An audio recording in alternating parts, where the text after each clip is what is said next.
Buen día a todos, mi nombre es Ana Cohen. Jueves 11 de enero del 2024, como puse en LinkedIn, reiniciamos el proceso mensual de revisión de los mercados globales, nuestro House View Global. Esta vez nos lidera Martín Polo solamente. Vamos a hacer una revisión un poco distinta porque vamos a encarar una mirada más larga de todo el año, revisando y cerrando el 23 y viendo cuáles van a ser las tendencias y los marcos de atención que vamos a tener que ponerle a estos mercados globales en el 24. En un día, como mencionaba Martín hace un ratito en el call previo, en el que vamos a estar mirando el IPC y en un mundo en el que se desarrollan dos conflictos bélicos que también van a marcar el paso, además de la Fed. Martín, si querés, hacemos rápido y concentramos en este verano para que la gente pueda irse a la playa lo antes posible, en una hora, una extensísima presentación que ya estuve pifiando. Así que adelante, buen año para todos y te voy interrumpiendo. Sugiero y pido que a los que están oyendo esto en vivo nos manden las preguntas y los comentarios del caso. Voy a tratar de ir coordinándolas. Buen año, Martín. ¿Arrancamos? Bueno, buenos días, Ana, muchísimas gracias. Buenos días a todos. Bueno, tuvimos un diciembre, hicimos un recreo en diciembre, una agenda bastante apretada, así que no tenemos que recapitular un poquito, pero por suerte desde la última vez que hablábamos, en lo cual habíamos alertado un poco de esa ansiedad que tenía el mercado en cuanto a una probable flexibilización de la política monetaria, bueno, eso fue lo que fue característico de la última parte del año pasado y por eso terminamos el 2023 con una sonrisa en todos los activos financieros globales. Como bien marcaste, ahora lo que vamos a hacer, voy a dividir la presentación en tres etapas. La primera etapa vamos a ver qué se espera del mundo, cómo está la situación global. Recuerden, estamos hablando de carteras globales y siempre tratamos de ver si hay alternativas en otras regiones como para diversificar cartera. Después vamos a entrar con cuchillo y tenedor un poco a qué es lo que está pasando en la economía americana y cómo nos paramos en cuanto al consenso de mercado, en cuanto a cuándo la Fed va a mover la tasa de interés, ¿no? Tenemos otro debate actualmente. Recordemos, Ana, que el año pasado el debate era si la tasa seguía subiendo y hasta cuándo. Ahora el debate ya es un poquito más sano, ya todos hay un consenso en que las tasas ya tocaron un máximo y a partir de ahora tendríamos que esperar a ver cuándo la baja y a qué velocidad la baja. Así que más o menos ese es el debate en un contexto, como bien marcás, que siempre nos van a acompañar eventos inesperados con riesgos geopolíticos, políticos también, y riesgos de nuevos eventos inesperados, tanto positivos como algún invento nuevo que esté dando vuelta o alguna pandemia o algo que siempre nos tiene a mal traer en cuanto a la sorpresa negativa. Así que, como digo siempre, sin más preámbulo, voy a ir directamente a la presentación y Ana, obviamente, todas las preguntas siempre son bienvenidas porque me ayudan a ordenar un poco el discurso que estamos dando. Entonces, arrancando un poquito y por qué el desafío 2024, arrancamos con qué es lo que pasa en la economía global. Para esto nosotros nos basamos en qué es lo que está mirando el consenso, cuál es lo que está dando los principales bancos de inversión e incluso el The Economist que nos está acompañando desde fines del año pasado. Entonces, en términos generales, el 2023 fue un muy buen año, un año que si bien el crecimiento global se desaceleró de 3,4 en el 2022 a 3,1, lo que estaría dando 2023, también es cierto que fue un crecimiento muy por encima del esperado, ¿no? Y en esto la mayor sorpresa positiva vino por el lado de Estados Unidos, que recordemos el mercado esperaba una economía muy frágil, con un crecimiento muy pobre, y todo indica que tuvo un crecimiento, no solo no se desaceleró, no solo no se estancó, sino que además se aceleró su crecimiento. Eso lo que empujó un poco el crecimiento global. Estos números, perdón Ana el detalle, pero siempre cuando miramos el PBI global y ven distintos números es de acuerdo a la ponderación que miden el PBI de cada uno de los países, así que, por ejemplo, para el fondo es un poquito menos, estamos en 2,9, 3,1, va por ahí. La tendencia es que el crecimiento se desaceleró muy levemente en un contexto que tuvimos otra buena noticia en que la inflación global también desaceleró, nos alejamos de los picos que tuvimos en 2022 de casi el 10%, algo inédito para los países salvo para Argentina, pero algo inédito desde 1980, y ahí tuvimos esta baja que estaría dando en torno al 7,5%, pero como también ahí te marca el gráfico, fíjate Ana, que si bien la economía global está en una etapa de crecimiento casi igual a lo que tenía previo a la pandemia, el nivel de inflación es mucho más alto, ¿no? Previo a la pandemia tenemos una inflación del 3,6% interanual, ahora estamos festejando que está en torno al 7%. Entonces, eso es otro punto que vamos a ir destacando. Acá lo que ustedes pueden ver es este proceso de desinflación que tuvo el mundo,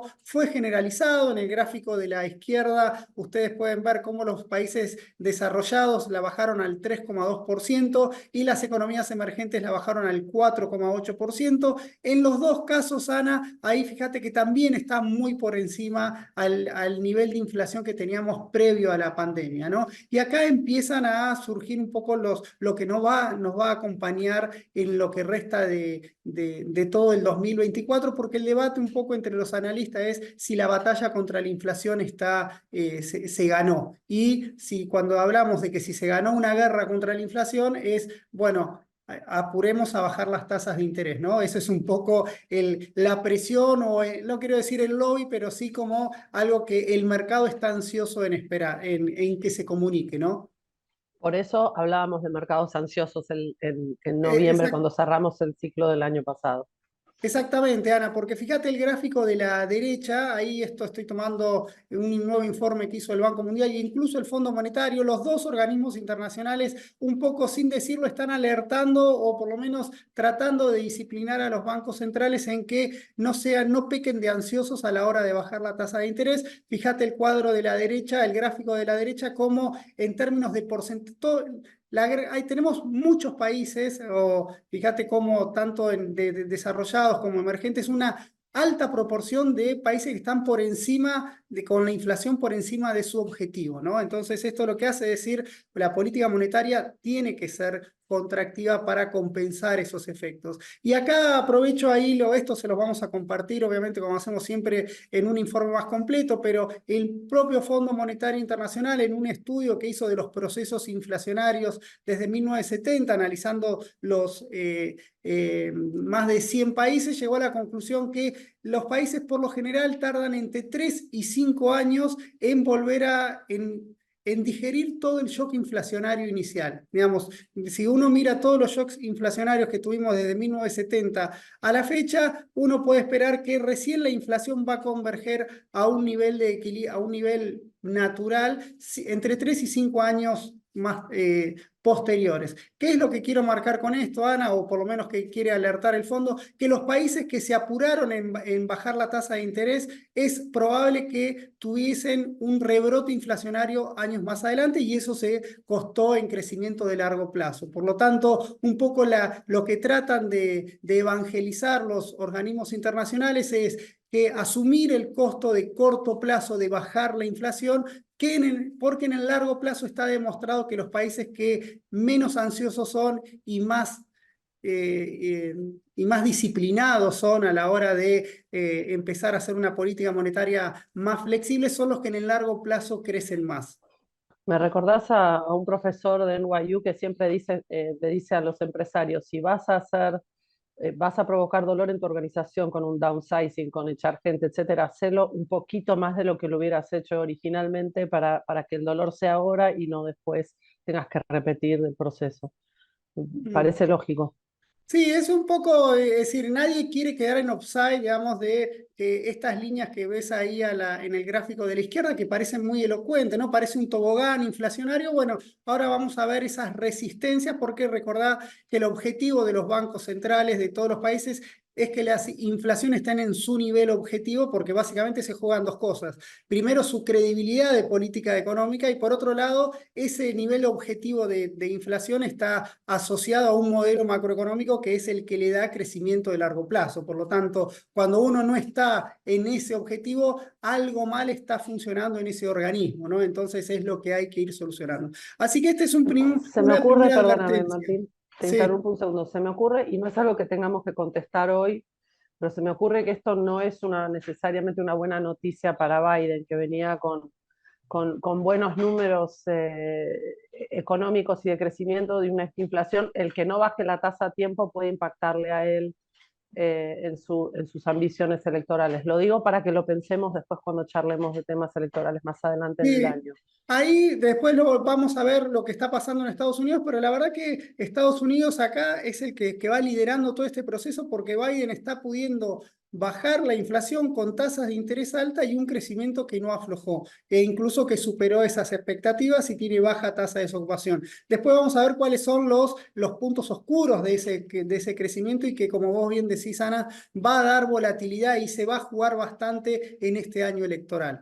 Entonces, siguiendo con qué esperamos, así cerró el 2023, tuvimos un año de leve desaceleración del crecimiento y bastante fuerte la desaceleración de la inflación. Bueno, el 2024 pinta ser como un año mucho más aburrido en términos macroeconómicos, ¿no? Porque vamos a tener desinflación con desaceleración del crecimiento. En términos globales, vamos a tener una economía que va a ir por debajo del 3%, va a ser la cuarta desaceleración consecutiva, con una inflación que también va a bajar. Así que la tendencia que vimos en el 2023, vamos a esa especie de soft landing que siempre hablamos. En ese caso vamos a la mayor desaceleración y acá empiezan, Ana, un poco las ansiedades, por lo menos los cosquilleos, ¿no? En cuanto a la dinámica macroeconómica, es que, bueno, que los que más van a desacelerar este crecimiento son las economías emergentes, desarrolladas. Fíjate que del 1,5% van a crecer apenas al 1%, con una inflación que va a bajar muy cerca, va a estar del objetivo, pero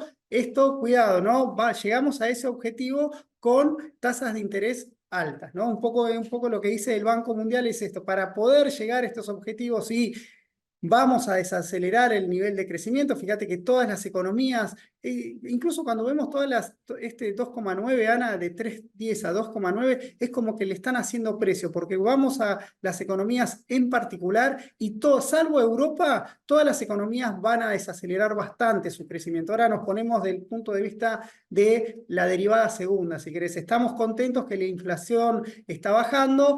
Estamos contentos que la economía crece, pero bueno, ojo que la desaceleración respecto al año pasado puede ser importante. En el caso de Estados Unidos, va a crecería a la mitad, al 1%, y el otro gran factor o por lo menos gran protagonista, es China, ¿no? China está en una debilidad estructural de su crecimiento. Fíjate que este año crecería el 4,9%, es decir, por debajo del 5%, sería sacando la performance que tuvo por la pandemia, uno de los peores años, y bueno, lo que pasó en el 2022. Es decir, de a poquito China deja de crecer a tasas chinas, ¿no? Para hacerlo jugando con las palabras, ya no es esa economía que crece al 9% y tracciona a toda la economía global y que era como un colchón a las recesiones en diferentes países. Bueno, ahora China es es un riesgo, ¿no? Es un riesgo porque tiene un sector inmobiliario bastante complicado, tiene una economía que no está respondiendo a los estímulos. Recordemos que el crecimiento que tuvo el año pasado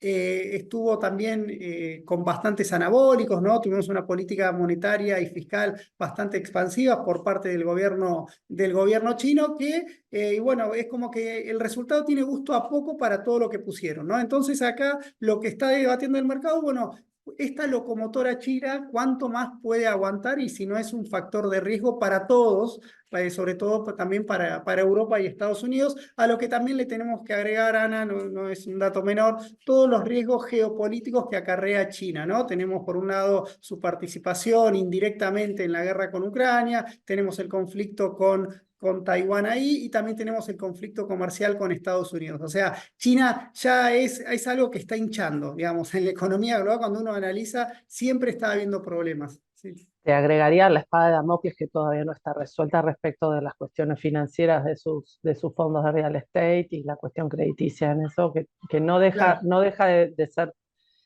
Es altamente opaca la visibilidad por intervención gubernamental, ¿no? Sí, es un punto a tener en cuenta, es una luz que va titilando, decir cuidado lo que pasa con China. Pero bueno, en términos generales es tan grande que también sigue traccionando y es algo bueno que siga creciendo para las economías emergentes. No es lo que era antes, pero bueno, sigue siendo una de las locomotoras del crecimiento global. Y Ana, la única economía que el año que viene tendría una mejor performance que en el 2023 sería Europa, una Europa que hoy, como vienen los datos, es bastante optimista este escenario, ¿no? Los datos del cuarto trimestre de Europa es como que ya están en una recesión, si bien una recesión muy suave, muy al estilo europeo, ¿no? No crece mucho, pero tampoco cae mucho. Tuvimos 2 trimestres consecutivos, una caída marginal del 0,1%, pero los datos del cuarto trimestre no son buenos. Pese a eso, los mercados todavía siguen esperando cierto repunte de la actividad económica ya para el segundo y tercer trimestre de este año, en un contexto también que ellos también la inflación le fue bajando bastante al estilo de Estados Unidos. De hecho, estarían convergiendo a una tasa de inflación del 2,7%. El otro panorama que tenemos, Ana, en esta etapa de crecimiento e inflación, bueno, están las políticas monetarias. ¿Qué está esperando el mercado en cuanto a cómo van a ser las políticas monetarias en este 2024? Recordemos que hasta 2023 todos los bancos centrales, sobre todo los desarrollados, los del mundo desarrollado, tuvieron que ir corriendo, subiendo las tasas de interés. Estábamos en la etapa ascendente del ciclo de suba de tasas. Bueno, esto está hay consenso que este año las tasas de interés, es decir, va a haber una flexibilización monetaria y las tasas de interés van a bajar.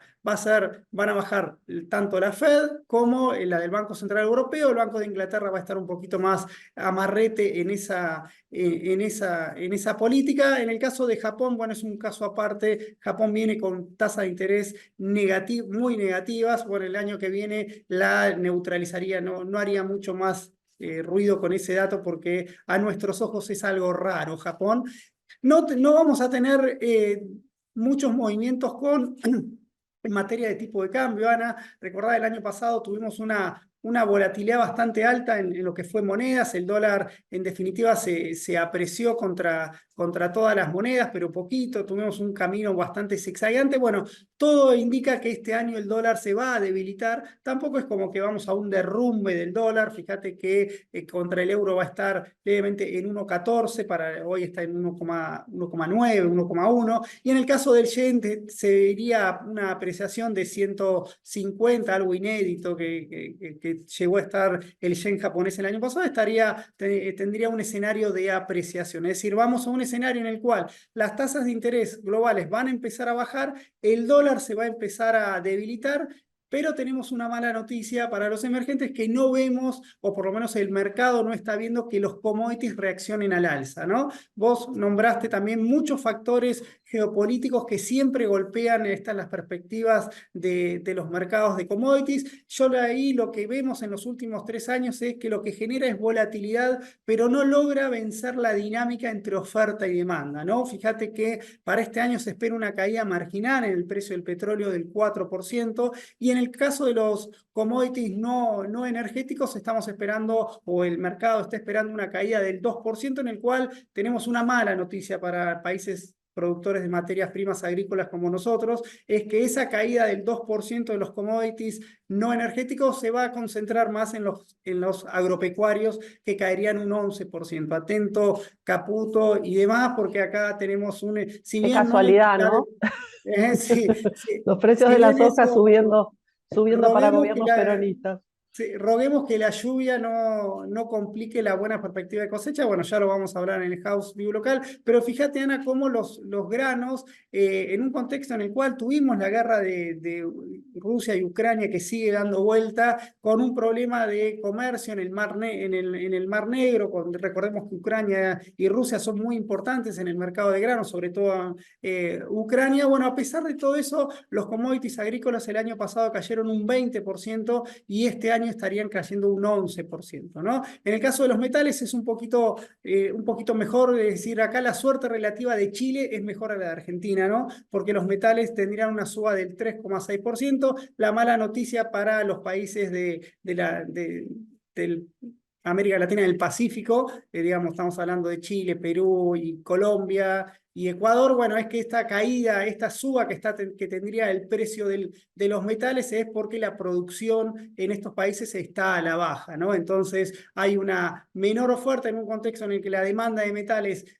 por más crisis que haya, siempre está un poco muy ajustadita, entonces esos problemas en la oferta estarían haciendo subir el precio de los commodities. Aprovecho, Ana, para vender una nota que sacamos en el día de ayer sobre el outlook de los commodities que le escribió Nicolás, y ahí analizamos un poquito más en detalle cuáles son las perspectivas para los commodities agrícolas, para los commodities en general, y con un poco para concluir con esto, Ana, vamos a tener, como te digo, un año relativamente aburrido, con menor crecimiento, menor inflación, tasas de interés bajando, dólar debilitándose y commodities con una cautelosamente negativa tendencia, ¿no? Entonces, ese es un poco el panorama general. Si queremos abrir la cabeza o por lo menos levantar la cabeza un poquito para ver los próximos, cómo estamos, en qué etapa del ciclo económico global estamos, bueno, fíjate cómo la pandemia, guerras y demás, si es que le podemos llamar a todos esos eventos que tuvimos en los últimos años, todo indica que en los próximos, entre 2020 y este año, es decir, en los últimos 5 años,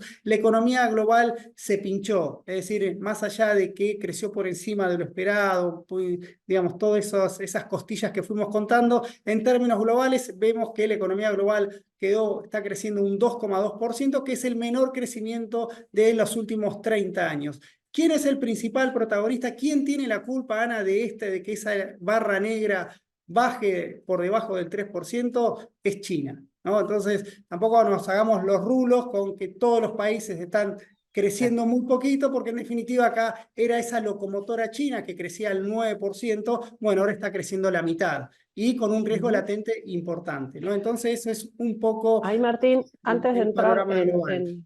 perdóname, antes de entrar en Estados Unidos y su aterrizaje o no, hay una pregunta que me parece muy pertinente y es ¿cuánto puede ir India recuperando o compensando un poco las caídas de China? India en el 2023 se convierte en el país más poblado, superando a China en población. La economía de India tiene la macro de India tiene una base mucho menos industrial por ahora que la de China.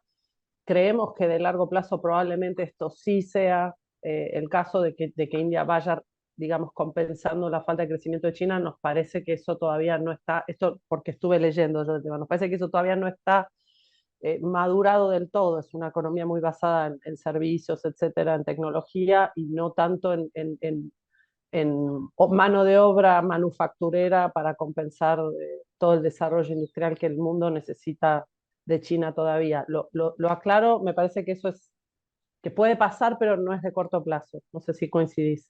Sí, a ver, Ana, el problema es que India ya es la economía que ya crece a tasas chinas, ¿no? Digamos, es como que, ¿te acordás? Siempre estaba ese debate entre la liebre china contra la tortuga india, ¿no? Porque siempre en los últimos 30 años India, al ser la democracia más grande del mundo, era como que tenía esas fragilidades a la hora de crecer mucho más rápido que un sistema totalitario como el chino. Entonces, lo que tenemos en el margen, Ana, es que China está creciendo al 6,5%, pero no está acelerando el crecimiento. Es decir, cuando vemos es decir, si bien le aporta más al crecimiento global, no le está, como no acelera el crecimiento, no le aporta esas dosis de la desaceleración de China. ¿Me explico? Entonces, lo que necesitamos para compensar es que China crezca al 9% y no al 6% como lo está haciendo. Entonces, que si bien es montonazo, bueno, lo que tracciona a China es tan grande que es difícil para comenzar, porque ten en cuenta, Ana, que también muchas economías del sudeste asiático también dependen de China, que también son muy importantes. Acá, ¿no? ¿Viste? Cuando queremos resumirnos, nos quedan algunas cosas ahí dando vueltas, pero caso de Corea, Indonesia, Tailandia, todos esos tigres asiáticos, el hecho de que China crezca a la mitad también es un problema para ellos. Entonces, digamos, es como que India debería crecer demasiado fuerte como para compensar esos efectos. ¿Me explico? Aunque pasándolo a la que me sé para dónde va la pregunta, China sigue siendo uno de los mercados a los cuales más ficha le está poniendo el mercado por todas estas cosas que vos bien marcaste. Es decir, a Total. futuro va a traccionar más, son economías que de bajo crecimiento, de desarrollo bajo, que van a ir a un desarrollo medio, y obviamente eso tracciona para todo el resto de la economía. Veremos si se convierte en lo que fue China en la década pasada, ¿no? Pero por ahora no es lo que se está viendo como para decir la demanda de China la compensa la demanda india. Perfecto. Entendido. ¿Okay? Bueno, Perdón la ahora vamos interrupción. a nuestro gran amigo, a nuestro caballito de batalla que es nuestra querida economía americana, ¿no? Una economía americana que nos sigue sorprendiendo. Todas son noticias positivas cuando vemos Estados Unidos, es como que es un cachetazo al escepticismo, ¿no? Recordemos, Ana, que lo que teníamos que esperar en este último año o en este año y medio fue, bueno, la Fed se avivó, perdón lo peyorativo, pero cuando en marzo del año pasado empezaron a subir las tasas de interés tan rápido, recordemos que estaban en tasa en 0,25, las subieron hasta julio de este año a 5,50, va a decir, bueno, ¿cuándo la economía se va a hacer eco, ¿no? Entonces, ¿cuándo va a ser? Porque ¿cuál es la idea de subir las tasas de interés? Y bueno, enfriar la economía para que enfríe la inflación y eso, bueno, volver al nivel de objetivo y más que pensar en las elecciones de medio término, pensar en el largo plazo. Bueno, a Estados Unidos se le alinearon los planetas porque está bajando la inflación sin necesidad de desacelerar la economía, ¿no? Entonces, vamos ahora punto por punto porque es algo que me encanta verlo porque es un debate, una interpelación permanente a las dinámicas económicas que uno puede esperar. En principio, Ana, vamos a lo más fresquito, salió el dato de la semana pasada, la creación de empleo. La creación de empleo es un caño, es decir, no afloja. Fíjate que en lo que va en el último año que se crearon empleos no agrícolas en torno a los 225.000 puestos de trabajo por mes, en promedio de todo el año. Fíjate cómo diciembre aceleró respecto a los 3 meses anteriores. Es decir, cada vez que empiezan a dar señales de moderación del nivel de actividad y que van a venir problemas de empleo, acá le gustaba este dato porque quería decir que esto iba a disciplinar a la Fed como diciendo, bueno, basta de suba de tasas, empezá a bajarla porque se nos viene una tasa de desocupación alta. Fíjate que acá había pasado del 3,4 al 3,8, es decir, el mercado estaba en su salsa, digamos, para los pro bonistas, ¿no? Porque esto era una idea de que la Fed iba a empezar a bajar la tasa de interés y bueno, inmediatamente que pasa eso, inmediatamente que vienen datos para rechazar esa hipótesis porque los datos de noviembre fueron mejores y los datos de diciembre fueron mucho mejores a los últimos dos. Entonces, fíjate, Ana, cuando lo vemos acá en tendencia, vemos, bueno, fíjate lo que fue el cuarto trimestre, una economía que creó de 105.000 puestos de trabajo no agrícolas en octubre a 216.000 en diciembre, el mercado esperaba 170.000. Y si vemos un poquito la película un poquito más amplia, vemos qué pasó por trimestres y ahí sí vemos un lento, pero muy lento, soft landing del mercado laboral. De 300.000 puestos de trabajo creados en el primer trimestre, llegamos a 165.000 promedio en el cuarto trimestre. Obviamente este 165 que acá marco es porque tuvimos un octubre y noviembre muy flojos. Vamos a ver cuál es en el margen están en 216. Entonces, lo que quiero decir, Ana, que no hay para hacerse muchos rulos con la dinámica del mercado laboral. Ahora vos me preguntás, ¿por qué aumentó la tasa de desocupación? Y bueno, porque como siempre hemos evangelizado en este espacio, siempre hay que ver todo el mercado laboral y en ese sentido hay dos variables claves que nos juegan acá. Primero es la participación de la gente que está buscando trabajo y lo otro que afecta es el empleo agrícola, que es un empleo recontra volátil, acá lo pueden ver en los gráficos, pero lo que tuvimos el año pasado es que esta suba en el empleo privado prácticamente no llegó a compensar esa caída que tuviste en el empleo agrícola, por eso tuviste que te aumentó un poquito la tasa de desocupación. ¿Me explico? Entonces, eso es un poco esta suba que tenemos en la tasa de desocupación que va del 3,4 al 3,7. No haría muchas olas con eso, Ana, porque básicamente el mercado en Estados Unidos está en una situación de pleno empleo. Y como siempre decimos, decimos, Ana, tenemos una parte buena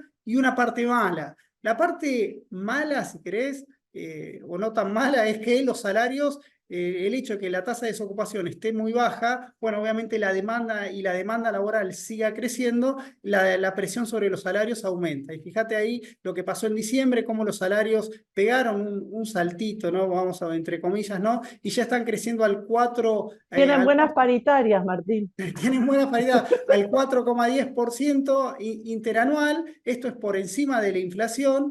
Es decir, a ver, y acá va la parte mala, esto le pone un piso alto a la inflación, esto es un factor de riesgo para la política monetaria. Está bien que la Fed saca cada tantos informes como que el salario lo corre de atrás a los precios y no que los precios van a ir corriendo a los salarios. Esa es una hipótesis que, bueno, que hasta ahora le está yendo bien, porque lo que están haciendo los salarios es recuperando. Cuando uno mira la tendencia, es decir, bueno, si los salarios siguen creciendo al 0,5% por mes, es difícil que la inflación siga desacelerando como lo viene haciendo, ¿no? Vamos a ver los últimos datos que dicen, pero la otra parte buena, positiva, y acá entramos también, Ana, en por qué la economía americana crece a pesar de todas las suba de tasas, es que tenemos más creación de empleo y tenemos mejora de los salarios reales, ¿no? Entonces esto lo que hace es que la masa salarial siga subiendo. Es decir, tenemos más trabajadores que tienen más poder de compra. Y eso es lo que tracciona el consumo. Y por eso esto lo hemos visto durante todo el año pasado. Recordá, Ana, que una de las hipótesis que tienen los bancos de Wall Street es que el consumo está traccionado por el exceso de ahorro que hicieron las familias durante la pandemia, ¿no? Le llovió plata del cielo y con eso no hicieron, la ahorraron, entonces solamente tienen que ir rompiendo el chanchito mes a mes para mantener esa dinámica del consumo. Una vez que se acaba el chanchito, ahí el consumo se derrumba.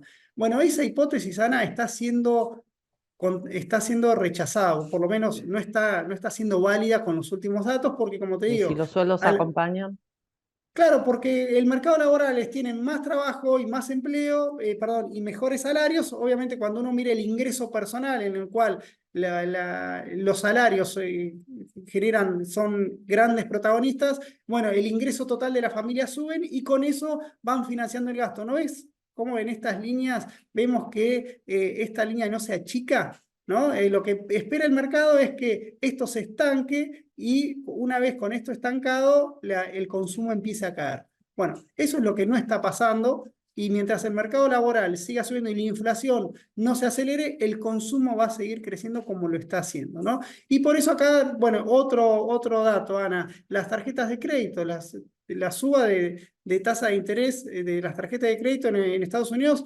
fue enorme, fue arriba del 20%. El crédito, el consumidor americano dejó de consumir, ¿no? Fíjate, esto está medido en términos reales, al 5% crece el crédito en Estados Unidos, ¿no? En términos reales. O sea, es un dato que es un poco la fragilidad que tienen las tasas de interés para disciplinar la economía. Es lo que sabemos que en algún momento va a pasar, pero por el momento eso no pasa. Y acá vamos llegando al punto, uno de los puntos claves, Ana, que es, bueno, ¿qué pasa con la inflación? te Está habiendo un interrumpo proceso. justo ahora. Te interrumpo A justo ver, ahora, acaba de caer la inflación.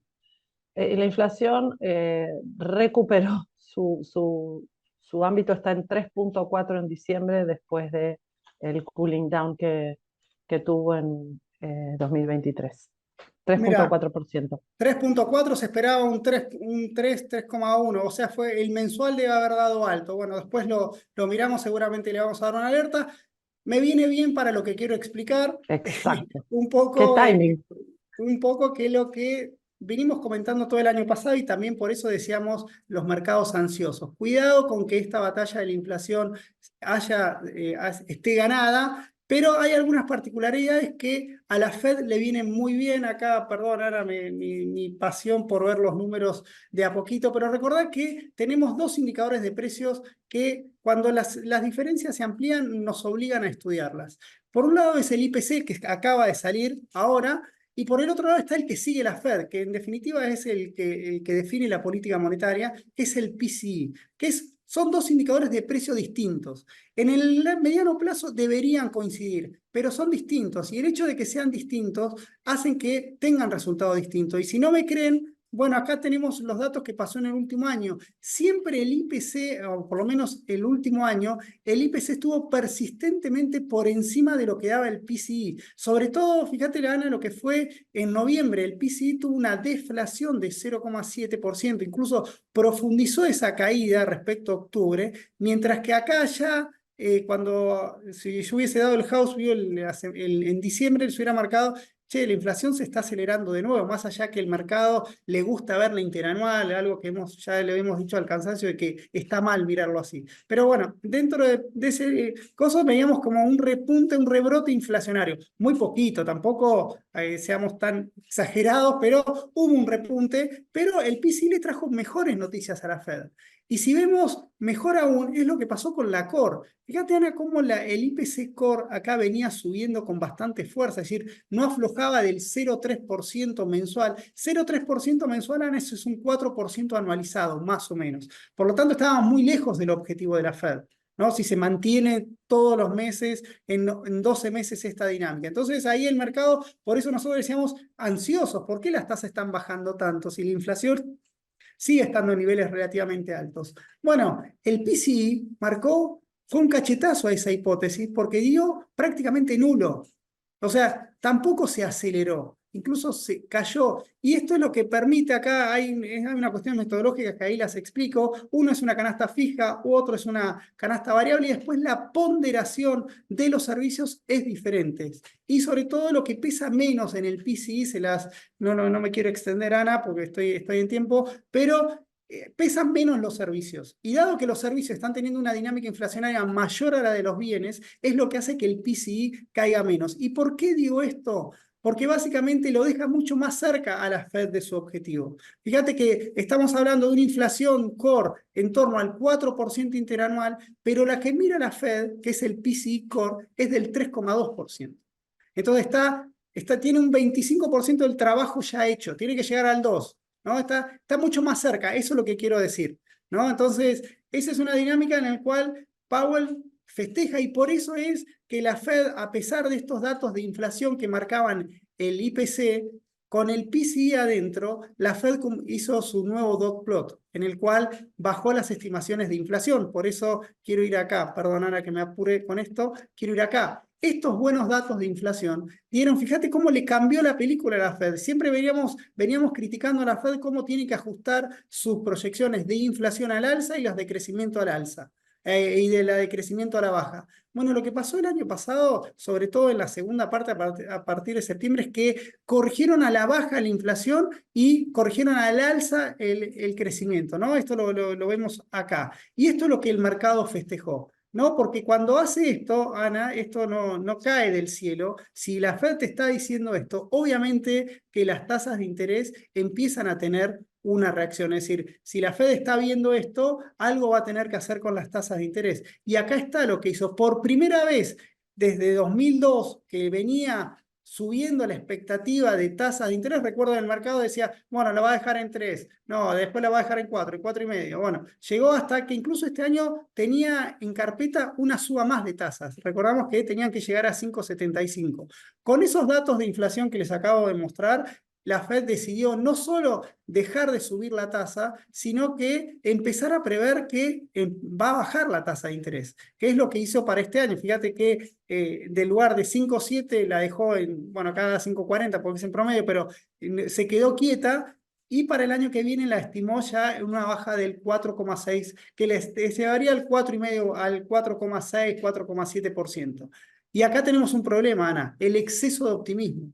Porque la Fed nos está marcando este camino y sin embargo el mercado está mucho más agresivo en esa suba de tasas. Entonces es probable que cuando vengan datos de inflación en el cual revaliden todas esas alertas que yo les estoy marcando desde que les marqué al principio y les acabo de marcar, vamos a ver qué da el PCI, a ver si da esa reversión o si contrapone esta hipótesis. Seguramente vamos a tener que las tasas de interés que el año pasado habíamos festejado esta descompresión de tasas de interés, bueno, vuelvan a tener un camino alcista, ¿no? Porque recordamos un poco nuestras hipótesis, Ana, que el año pasado un poco nos dejó a una pata, era que nosotros no creemos que la curva pueda seguir invertida por mucho tiempo. ¿por qué las tasas cortas siguen estando muy por encima de que las tasas largas? Y nosotros creemos que las tasas largas son las que deben tener mayor presión al alza que las tasas cortas, porque la inflación de corto plazo prácticamente está en los niveles, digamos, no tuvimos nuevas sorpresas. Acá lo que se está debatiendo es si Estados Unidos va a un debate, va a un proceso, si la inflación de equilibrio de Estados Unidos subió un escalón. Eso es lo que se está debatiendo en el mercado. Por eso tuvimos que, cuando hablamos al principio, me preguntabas, bueno, el año arrancó un poquito más flojo porque se fueron de mambo los inversores en cuanto a esta expectativa de flexibilización monetaria. Me adelanté un poquito, me desordené, pero un poco era que quería llegar a eso y marcarlo, Ana. No sé si ahí tenés alguna pregunta. Cierro con esto, ¿no? En cuanto a Estados No, Unidos. remarcar que es oportuno que con este dato ya esto que estás diciendo está sucediendo hoy con los futuros de los mercados. Hoy el S&P, ya los futuros para la apertura de hoy están más abajo, haciendo el addressing de lo que vos decís. Si la Claro, bueno, inflación sí, viene un por eso poquito por encima del... tienen que normalizarse, por eso a veces siempre recomendamos ver la película del mercado, analizar, obviamente tuvimos un cuarto trimestre de fiesta, bueno, una borrachera, bueno, ahora llega un poquito, es natural que empiece a haber un ajuste, pero podamos ver la tendencia. En el medio, Ana, lo que está es la volatilidad, por eso la diversificación es lo que nos ayuda a compensar esa parte inquieta que tienen los clientes a la hora de ver que el mercado cae y se olvida que tuvieron un cuarto trimestre de fiesta. Por eso nuestro primer semanal pusimos provocativamente feliz 2023, ¿no? Porque fue claramente un muy buen año Pero para las los expectativas. mercados.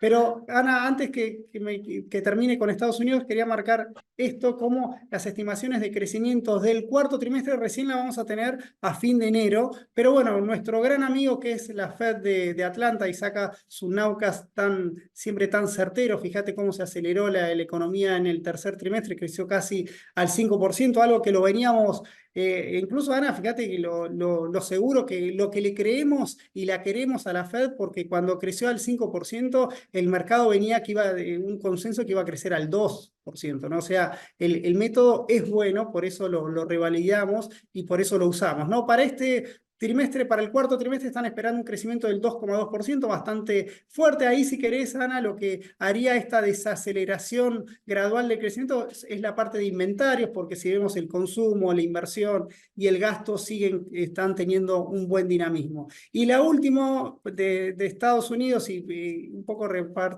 yendo a un poco tus dudas y miedos de este año, que cómo conciliamos el crecimiento con la política fiscal y las elecciones, ¿no? Y acá se unen este combo, es muy importante para lo que sigue, puede ser un factor de riesgo.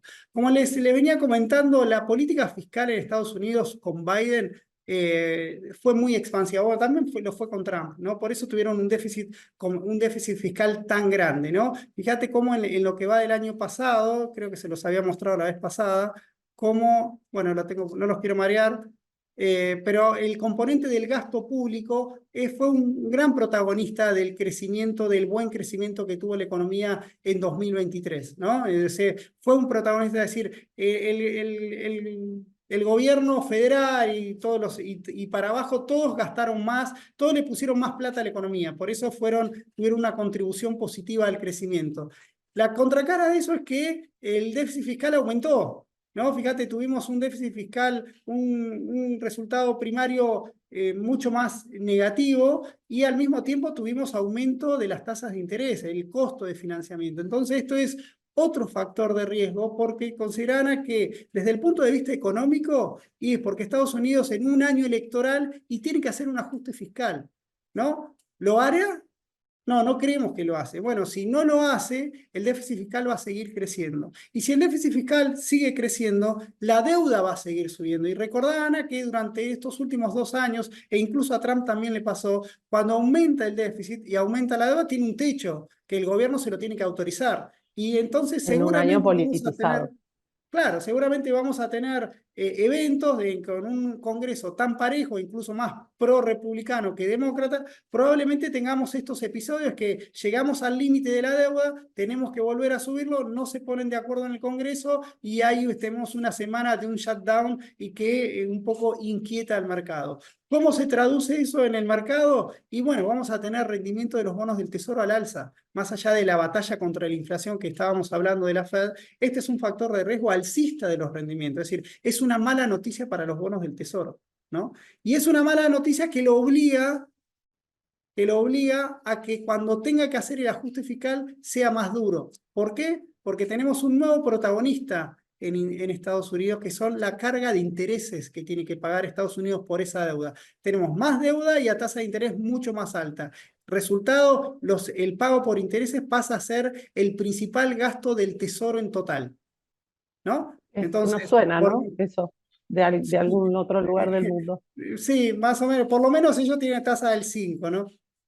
Pero bueno, ese es el factor de riesgo que nos va a acompañar en todo este 2024, Ana, que obviamente con un escenario electoral de por medio, que por suerte va a ser en noviembre, no sé si por suerte, es decir, nos va a acompañar todo este 2024, seguramente vamos a hacer un seminario como hacemos siempre en Cohen, con especialistas que nos van a acompañar y nos van a mostrar ese panorama político. Creo que para enero ya teníamos agendado uno, pero bueno, este va a ser ese factor de riesgo, Ana, que va a hacer que también las tasas de rendimiento de los bonos empiecen al alza. ¿Y qué puede pasar? Bueno, acá este es el buen fin de año que les comenté. ¿Qué puede pasar? Quiero ir rápido.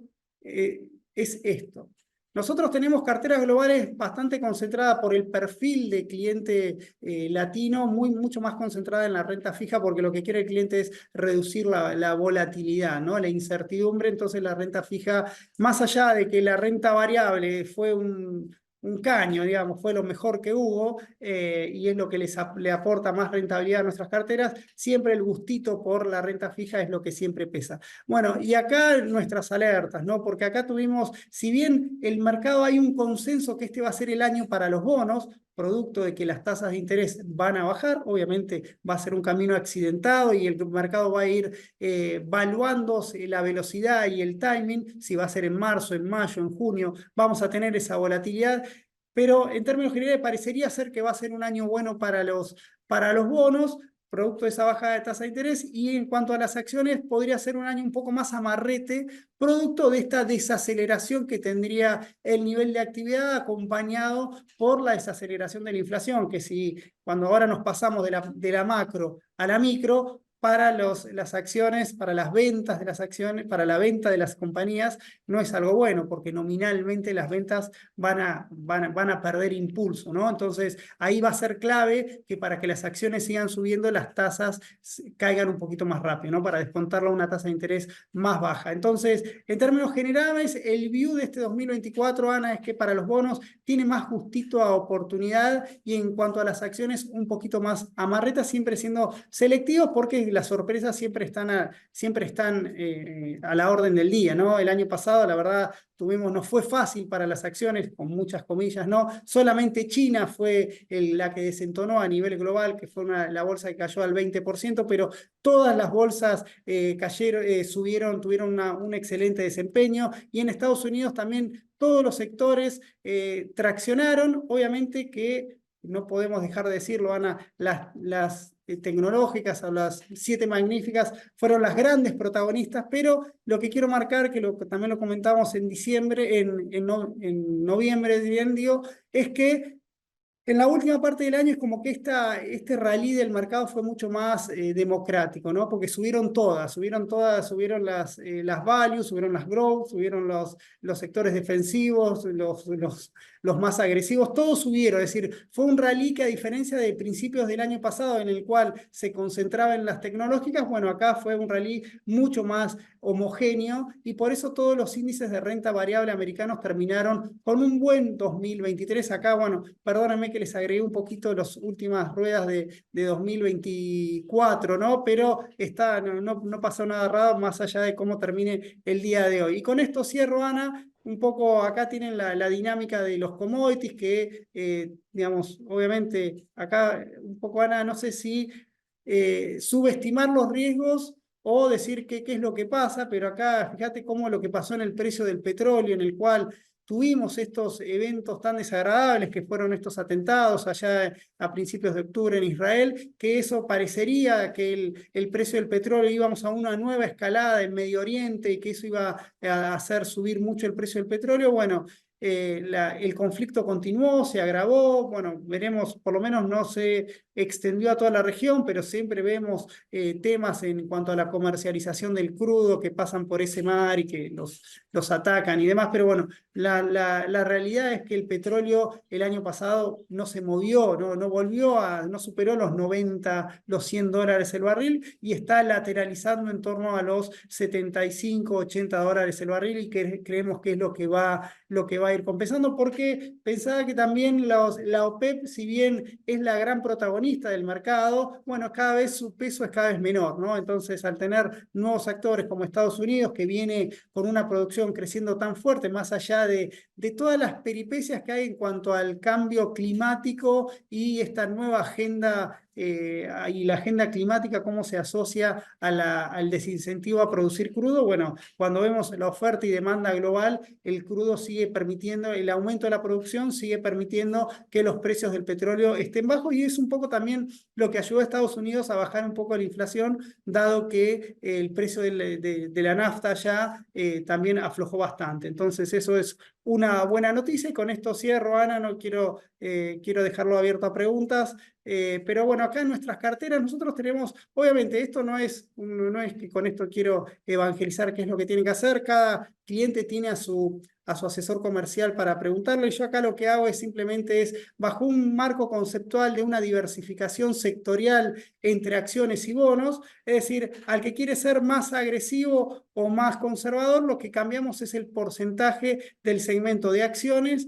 y de bonos, ¿no? Entonces, sin cambiar lo que está dentro de cada segmento, ¿no? Entonces, fíjense que en una cartera agresiva tenemos mitad de bonos y mitad de acciones, y en una cartera mucho más conservadora tenemos muchas menos acciones, 35% contra el 65%. En el medio está la famosa 60-40 que todos hablamos, pero como te digo, Ana, siempre está equiponderado de acuerdo a la Eso te iba a decir. intra el segmento. Y el año pasado nos fue bien, no nos fue tan bien como los benchmark, pero bueno, la conservadora nos terminó el año con una ganancia del 8,6% y la agresiva con una ganancia del 11%. Obviamente, cuanto más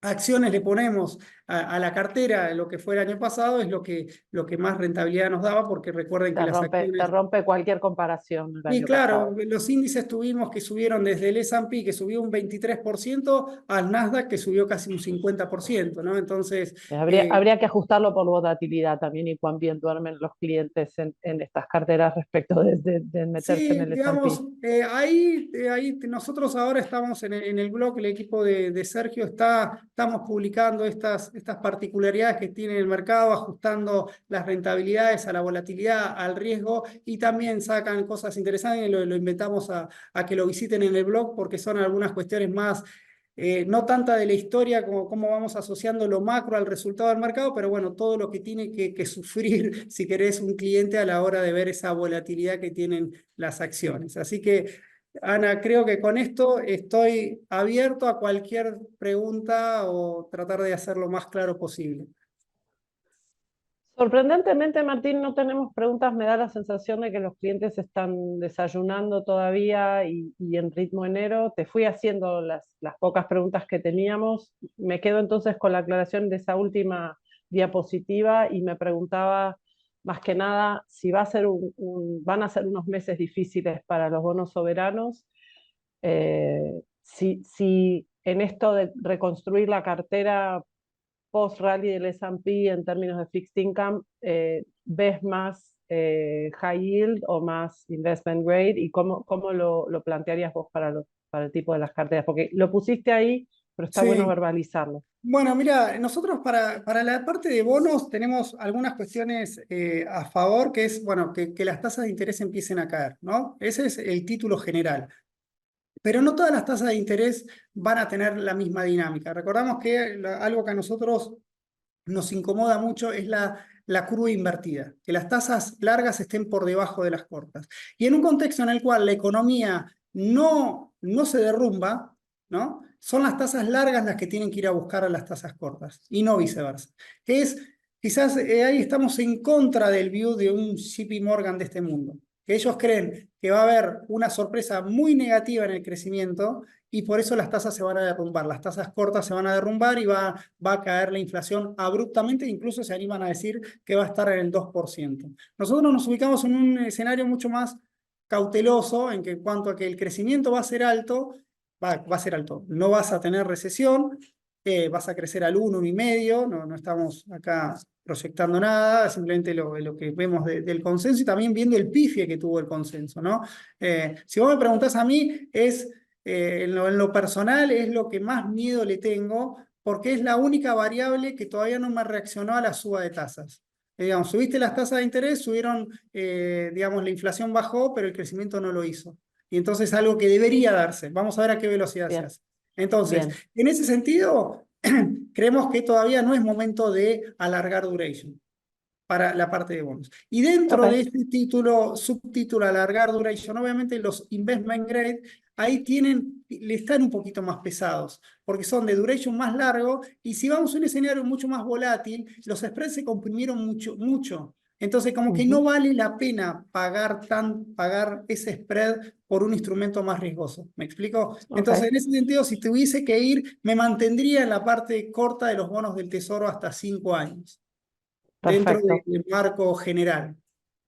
Bien. Tengo, se dispararon algunas preguntas, tenemos como 3 minutos. 1 minuto y medio y te englobo Brasil, bonos emergentes latinoamericanos, incluyendo Argentina. En la cartera global nosotros no miramos Argentina, toda vez que nuestra base de clientes en general ya tiene activos en Argentina, entonces para lo global nos concentramos ahí. Esto aplica también para las preguntas que hicieron antes de Bopreal, etcétera. Tenemos House View local en breve y además tenemos en perspectivas .com.ar toda esa información, se los sugiero. Pero Brasil, bonos emergentes, nos preguntan por qué no consideramos la inversión en ONs, lo hacemos, bonos corporativos globales, es algo que estamos mirando y la pregunta anterior mía fue esa. Y la segunda pregunta es cómo ves tecnología, equities de tecnología versus energía en Estados Unidos, y ahí te dejo tranquilo, tenés 2 minutos. Bueno, vamos rápido. Nosotros, como les dije, Ana, esto es una cartera teórica, no quiere decir que estamos recomendando eso, es decir, cada uno con su asesor comercial puede tener de acuerdo a su perfil de riesgo. Nosotros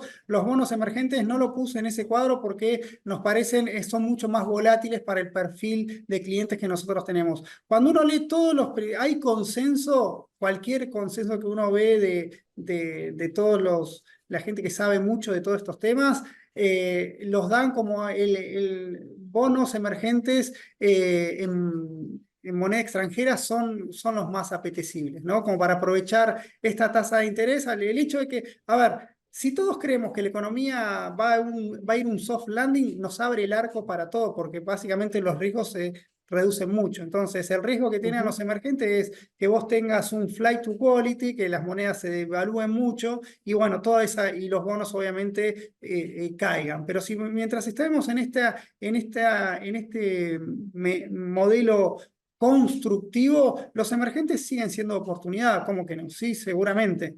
¿Eh?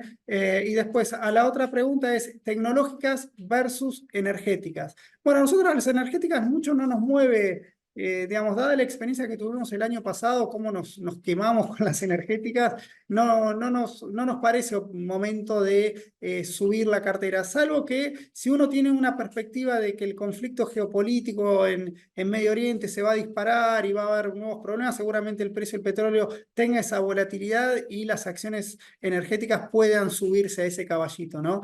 Pero por ahora no lo veo. Y las tecnológicas son las tecnológicas, es lo que hay, es decir, nos sorprenden trimestre a trimestre. Ahora vamos a ver cómo vienen los resultados de sus balances. A ver, está habiendo cierto rum en cuanto a que las perspectivas de su balance son menos optimistas a las que se decía hace un tiempo, así que lo vería con cautela después de toda la inmensa suba que tuvieron el año pasado, un 50%. Ya por una cuestión de estadística diría, bueno, sería mucho más cauto, no aumentaría la posición en energéticas. Vos hablaste de, vos hablaste de resaca, ¿no? En enero. Después de la fiesta del 23 hay que estar muy cauteloso porque están valuadas, incluyendo algunas cuestiones que tienen que ver con inteligencia artificial, etcétera, pero es un capítulo nuevo. Hay que ver cuánto de la suba está justificada por la proyección futura y cuánto es en realidad overshooting. Y es el ¿Te parece que comodín, eso ¿no? es? Cuando no sabemos por qué sube todo, y bueno, inteligencia artificial, nos Mm, fascina. Todos sabemos que hay algo ahí, que se está gestando una nueva revolución industrial, pero bueno, obviamente ponerle números, que siempre me lo preguntan, y es muy difícil, va, por lo menos yo no me animo a ponerle un número. Lo cierto sí es que estas empresas tienen un balances muy sólidos, y además son una oportunidad. No, es decir, no me diría, no están sobrevaloradas y decir, bueno, es una papa caliente, no es la crisis de las .com. Eso es lo que quiero decir. sí, Son muchos fundamentos mucho más sólidos para estas empresas, ¿no? sin duda en lo personal y para no complicarte a vos en esta opinión, sostengo que de surgir la idea de la inteligencia artificial como el gran caveat, incluso antiinflacionario, etcétera, hay una, hay una realidad que es que las incumbentes de tecnología, que son las que tienen el cash para invertir en esta nueva tecnología, van a ser las ganadoras. Y Eh, las siete magníficas son... correcto. Pero bueno, hay alternativas. Cuando uno mira, Ana, como siempre, ¿no? Si nos creen en este escenario de soft landing, ojo que las small caps tienen mucho más para recuperar, ¿no? Entonces, Mirá, también ahí tenemos justo unas nuevas estaban, y es como que si se buscan oportunidades, uno cierra los ojos y piensa en el largo plazo, en un mediano plazo, más allá de los ruidos que podamos tener este año, hay varios sectores o índices que se quedaron atrás respecto a las siete magníficas y que pueden ser una oportunidad como para agarrar ese trade. perfecto, definitivamente. Entonces, gracias Martín, nos pasamos 2 minutos, pero valió la pena, fue súper nutritivo y además es el que nos mira, de todos los house globales, es el que mira todo el año. Así que gracias por el esfuerzo, gracias por la corbata en enero y Como siempre, como siempre. Es para el nuestro resto de la gente tenemos el House View local el local. 25 con Nico Parrondo seguramente y aquellos que tienen preguntas sobre el mercado local que no abordamos hoy por concentración lógica de lo global, les sugiero vayan a perspectivas.com.ar o trasladen estas mismas preguntas a su advisor o a su asesor, que nosotros las escalamos y las contestamos más particularmente. Tengan un excelente 2024, como siempre, gracias Martín, y bueno, hasta el que viene. Bueno, muchas gracias. Nos vemos a Chao, chao. mediados de febrero. Hasta Hasta. luego. Chao, chao.